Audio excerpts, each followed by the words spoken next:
welcome back to PPCM's Painful Truth. Today's guest, Taryn Peck. How are you today? Good. Little one decided she didn't want to sleep last night, though. She's so beautiful and precious. I see photos. I love her. That's your PPCM baby. Yes. She's my only baby.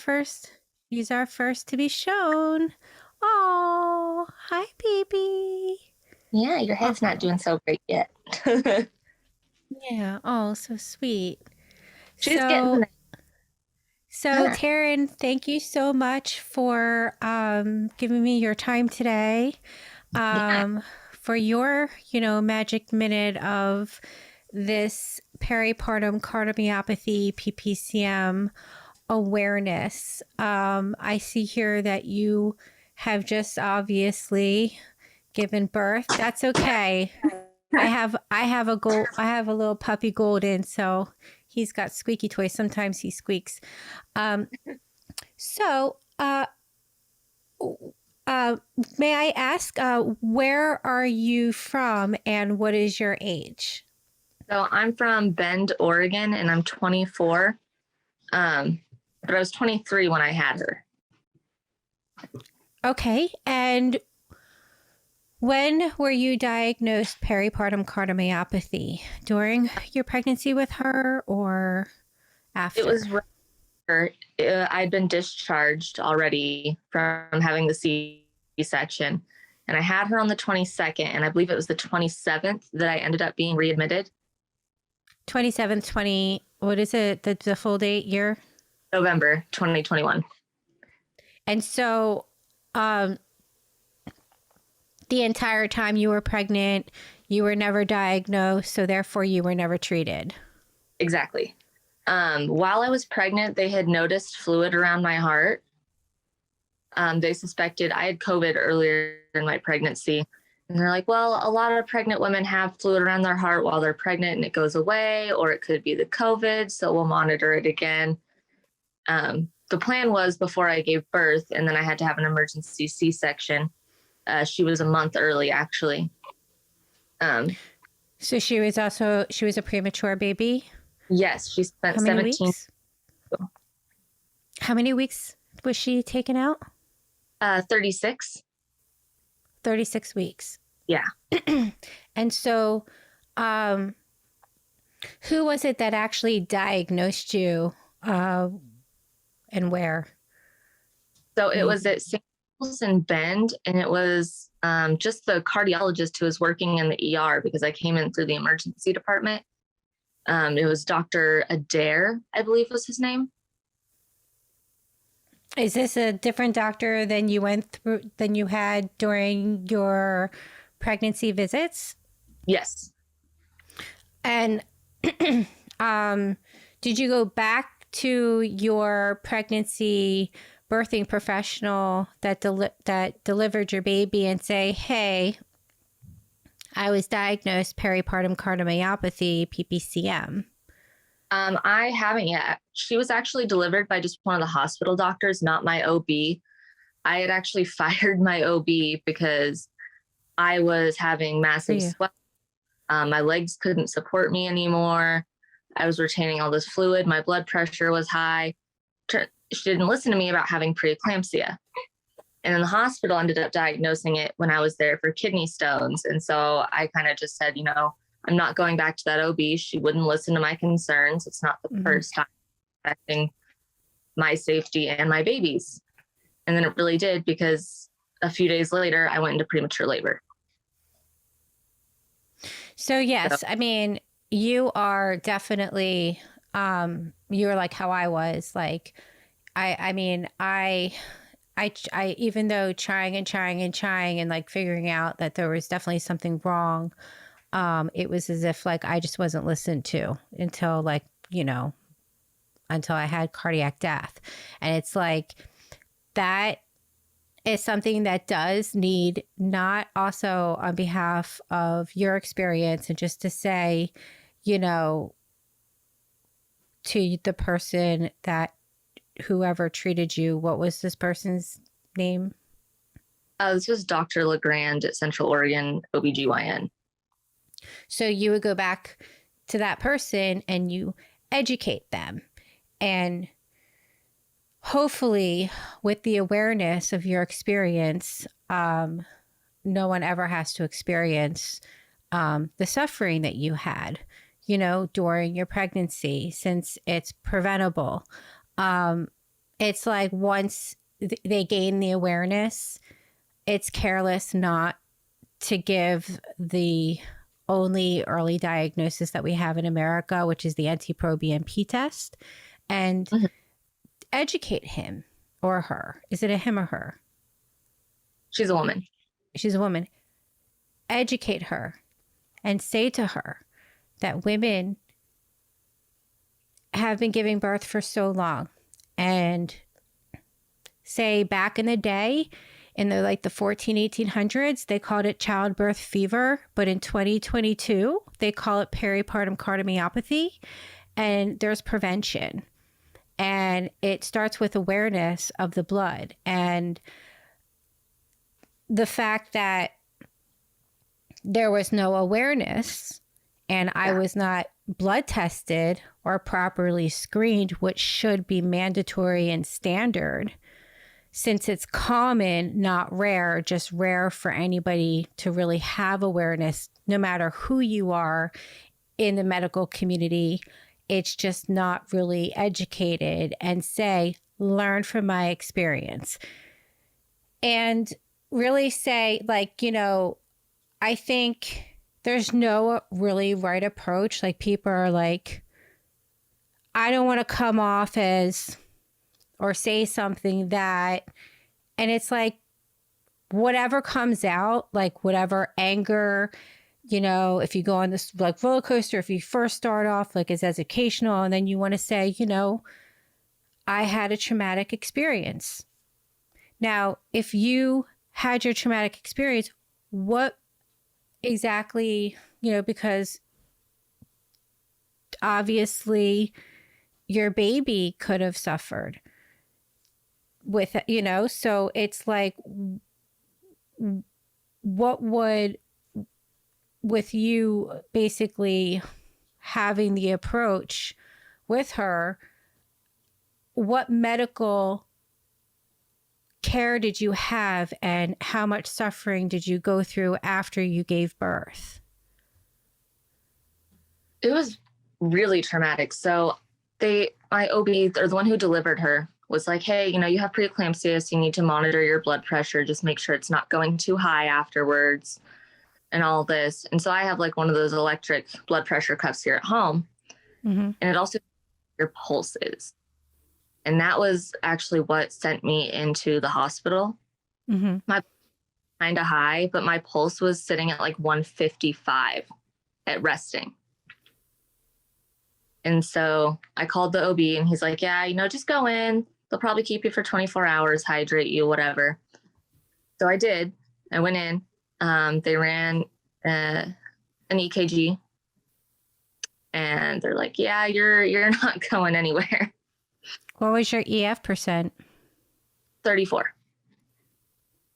And when they found out that your EF percent was 34, did they then give you the BNP test? Yeah, and that was around 18,000. Your number was 18,000? Your NT Pro BNP? Yes. Wow. So how did they treat you? With a magnesium drip? What did they do to help lower your BNP test? Lots of Lasix. Okay. They had me, but they weren't wanting me to drink very much water because they were hydrating me through IV. Me building up that fluid retention again. So I was taking Lasix daily. And then they ended up putting me on Losartan and metoprolol. And that's what I left the hospital on, and that's what I'm still on. And what is your BNP today? They have not retested it since I left the hospital. I have more labs coming up at the end of the month. Okay. Well, maybe we can do another interview on, your follow-up on that, because I'd be curious, you just having a baby and having, such a high BNP to now comparing it to how well the, the heart meds and the other type of fluid retention type of medication, which obviously you have to have lab testing because of the doctor saying kidneys, with any type of diuretic, because I have to be careful when my kidneys shut down before my cardiac arrest. It's always been something that I think that I have to like monitor, as well as the potassium. Yeah. There is a test, I think it's called the BPN blood test to monitor the protein. Try to see if you can get that. Yeah. And I guess, how are you feeling today? What's your symptoms? So when I went in, it was like if I would lay down, it would kind of feel like I was drowning because there was so much fluid around my lungs. Mm-hmm. Like I was having an anxiety attack at the same time, just from the pressure in my chest. Mm-hmm. And I could feel it. I could feel my chest rising and falling with my heart rate.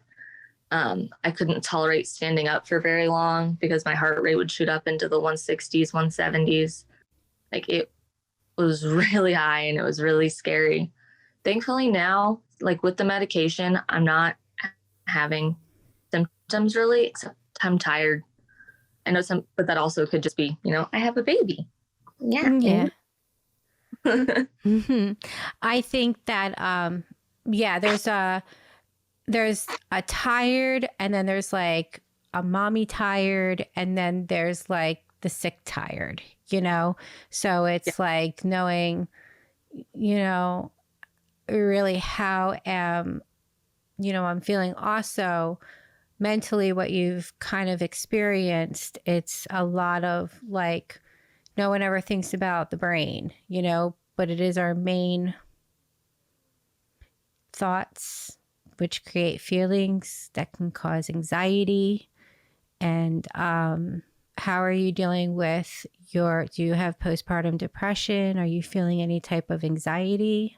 Yeah, I went to see my primary care physician and talked to her about that because I've depression before. And so they put me on Prozac after I had her. Postpartum anxiety. I had a lot of that, especially because she was in the NICU for so long. And then when she got discharged, it's like, I can't see her heart rate. I can't see her oxygen sats. And it was really, really stressful for me. Mm-hmm. She was so sick. They didn't think she was going to live at first. They almost took her from the hospital we were at up to Portland. Mm-hmm. But she just made like a miraculous turnaround. The nurses were amazed. Well, she's a really good baby. I just love her. And how many weeks is she now? 7 weeks on Monday. 7 weeks on Monday. Oh, yeah. She's definitely a miracle and a blessing. And, I have during this time, who is like being able to just kind of be there for you, support you through like all of this. So before I had her, I actually moved in with my grandparents so that when I have to work, I don't have to put her in daycare. So my grandparents, and then my dad is also here. They've been helping out a ton. Like if I need to go take a nap, they have got her so I can go rest. Mm-hmm. They're really supportive. Yeah, that's really wonderful. Yeah, family, just, any type of family support, or even the partner, the friend, anybody, because during this time, it's like you definitely need kind of all hands on deck at the, especially when, you do your follow-ups and all of that. So I guess, as of right now, what is your EF you said what is your EF percent again currently? I'm sorry, you cut out. Currently, what is your EF percent? They have not done another echo since I left the hospital. My next one is scheduled for the 26th of this month. And my follow-up for that will be February 4th. So I'll know EF then. So as you know of from the last follow-up, your EF percent was 35. Yeah, or 34. And 34, and your BNP, it was 1,800. 18,000. 18,000, I mean. Yeah. 18,000. And that's the last that you know. Yes. They wanted to give time to work before they did any follow-up testing so they could actually see how it was improving. From the medication. Yeah. Okay. Well, I mean, here's hoping, that your EF percent goes, shoots way up. I went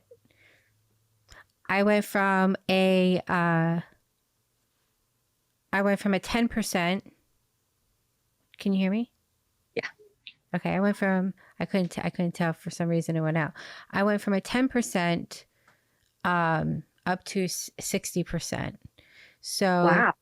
And I had 3 cardiac arrests, pronounced dead over 30 minutes, each cardiac, and then in a coma for quite some time. And I lost a lot of oxygen and my time with my son.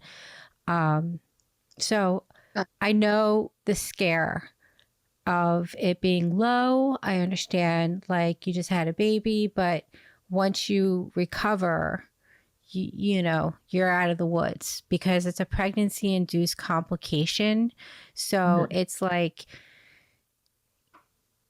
prior to pregnancy, however your health was, which was, I'm assuming you were pretty healthy. Ish. I'm type 1 diabetic, so I had some issues, but okay, so you were already a high risk before you were even pregnant, and they never gave you an NT-proBNP test during pregnancy or checked your heart or anything? No.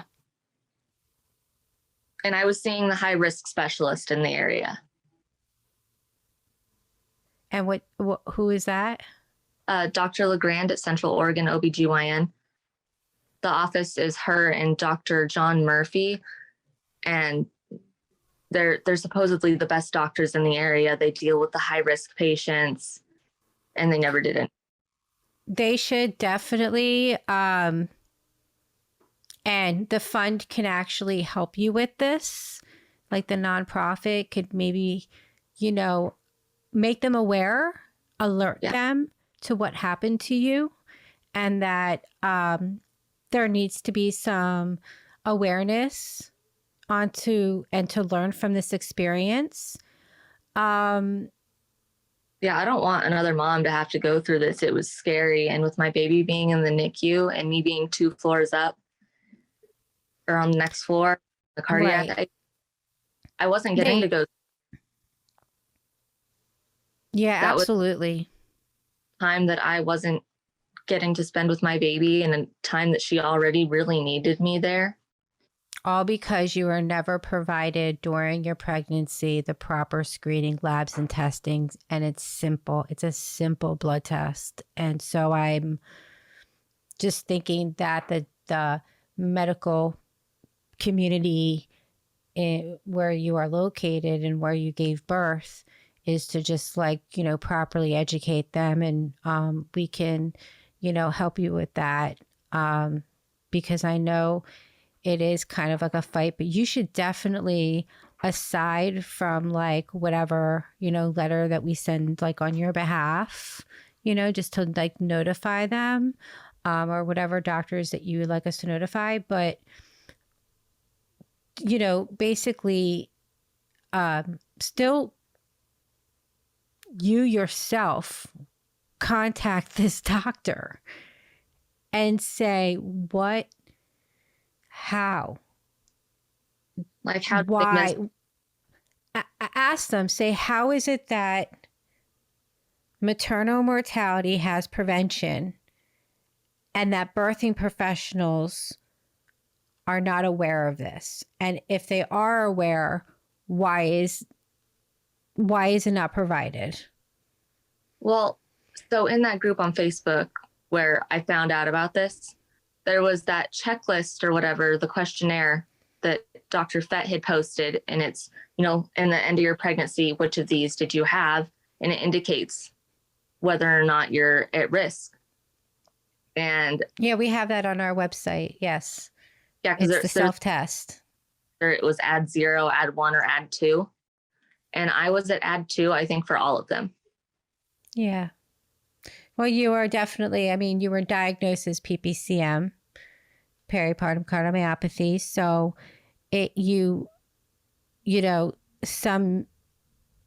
it's just amazing that, you're here today and that you're talking about this and that, you're holding your beautiful baby and hopefully, as a survivor, coming forward, thinking about other women, other families and babies, that this is common, it's not rare, and that, it's scary. What would you like to tell the people, the viewers that are listening to your experience? What would you like them to learn from being a new fresh, baby mommy? Advocate for yourself. Just because the doctor says that something's normal doesn't mean that it's normal. Like, we know our bodies, and go with your gut. If someone's not listening to you, find someone else, because you will find someone who will. Don't just take no for an answer. Absolutely. Absolutely. That's excellent advice. That's what we talk about, self-advocacy.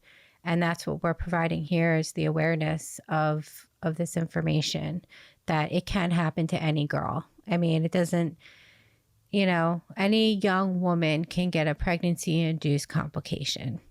Yeah. And a simple blood test can determine and diagnose. So it's time that they throw the old handbook away to the birthing professionals and start, really, once they learn about this, start doing their own research, start looking at new studies, start applying the new information that they've just learned, because it states that in the United States of America, 1 out of 4 women, so they know of. If you can't really give a statistic if you're not provided the only diagnosis test. So it's an assumption. Everything is an assumption until there's a practical solution to a very serious problem. And until that's connected, it's like, how can you even give a statistic number, to be honest? So their statistics, it's like, from the ones that they know of, which is high. Yeah. So, no, thank you so much for your time. I'm sorry, what? Be higher if they were testing everyone. How many moms would we save by running 1 blood test? Absolutely. They say approximately 1 out of every 3 minutes. Every 3 minutes. Even just as we're talking here, I always think about how many women are suffering that think, oh, this can never happen to me. Exactly. So therefore, and my tests come out normal. So if your test comes out normal and they're not giving the proper screening and testings, you suffer and possibly die. My best friend just found out that she's pregnant, And one of the first things I did was I told her, everything that happened to me and all the stuff to look out for, because the doctors here aren't looking out for it. Mm-mm. Well, it's everywhere. It's all over our country. And we have a beautiful country. I mean, it's one of the richest countries in the world. And, it's a shame because we also have, health care and we pay good money for our insurance. And it's a shame that there's a prevention, but it's not being applied, and women are not being listened to until there's an actual real serious life threat to either themselves or to their baby. And that's just unacceptable. Yeah, I agree. Which is why we're having this conversation. Well, again, thank you so much. And, many blessings to you and your beautiful baby and family. And I look forward to, seeing her grow and seeing her photos. And I'm interested in maybe doing a follow-up interview with you. So message me when you have information about your EF percent and about your BNP. If your 35% goes up or down, or your BNP stays at 18,000, which is, A little high. Yeah, it's high. Did they tell you to take magnesium? They did not. Up your magnesium? Well, they give a magnesium drip to lower the BNP. Maybe they did that while I was in the hospital. Everything was just Find out. on. Find out if they gave you a magnesium drip. Yeah, I will ask when I call my cardiologist. And then say, after the magnesium drip, did they give me another BNP number? Is it different from 18,000? Mm-hmm. That's quite high. Those are the amount of I think it's the blood vessels that are, surrounding the heart. Was your heart enlarged or weakened? So some of the walls were thickened. I have a murmur now. And I believe they said that the left side was weakened. Okay.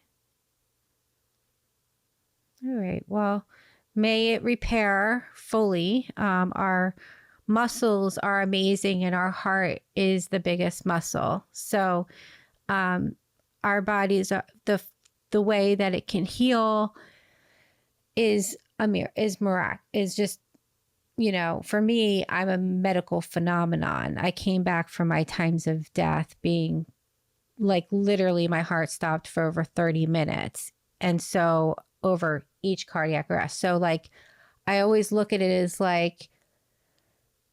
it's amazing that we're here to talk about this and to say, from my experience and from your experience that, we're obviously not doing it for ourselves and having this time, but we're actually thinking about others and thinking about other women that may be able to put the pieces together for what they're going through and what they're feeling. And they're thinking that they're going to listen to their doctor because that's what we expect them to know.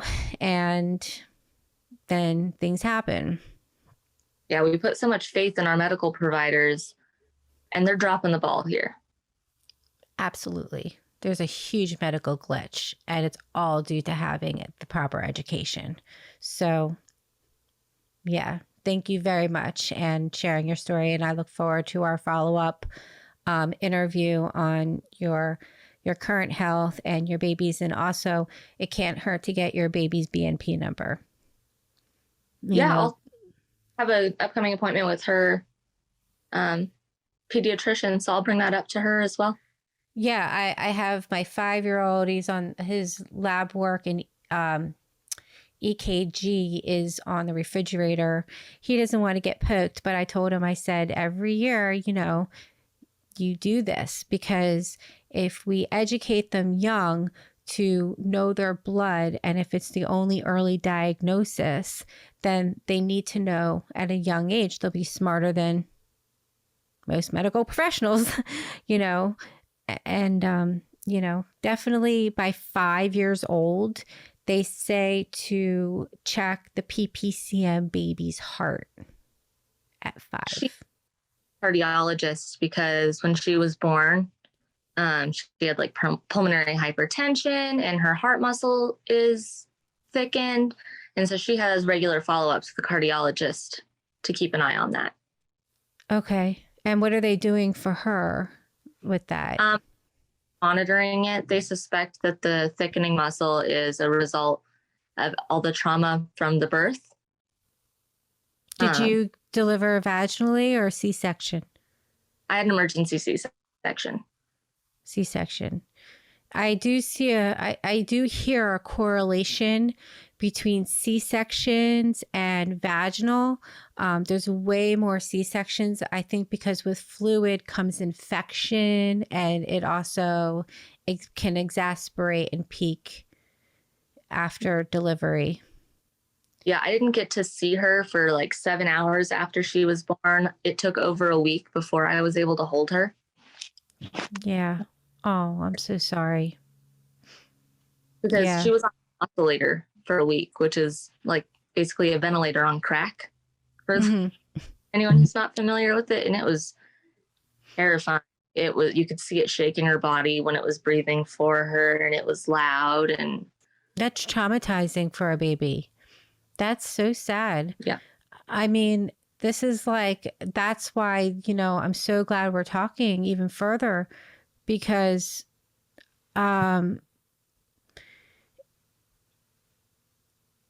you know, it just doesn't affect the mom, and it does affect the baby. Yeah. In every way. For the rest of their life, pretty much. Yeah. Well, you know, we hope that everything surpassed, you know, with, you know, your heart going up back to normal EF %, your BNP getting lowered, and, you know, your baby, you know, has a miraculous full recovery from the trauma from this awful disease. And, yeah, she's beautiful. She's just sitting there like a beautiful. Can I see her face? Yeah. Oh, the boo boo. She's lovely. I love her cheeks.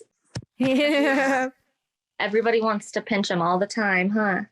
You just kiss them probably 24/7. I love it. Well, you're a miracle, and so is your beautiful baby. And congratulations. Thank you. And enjoy every moment that you're given you're given a second chance. So hopefully you remain stable and the best of health. And I'll talk to you hopefully soon with your next visit. Wonderful. Thank you. Yeah, thank you. Have a wonderful day. Bye, sweetheart. Thank you for joining us and listening to the PPCM Fund podcast. If you haven't already, please like and subscribe. PPCM's Painful Truth is made possible through the generous support of donors like you.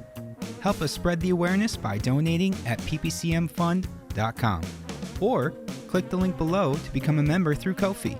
Also, remember to join us every Monday and Friday for Mom Day Fitness. Have a great day.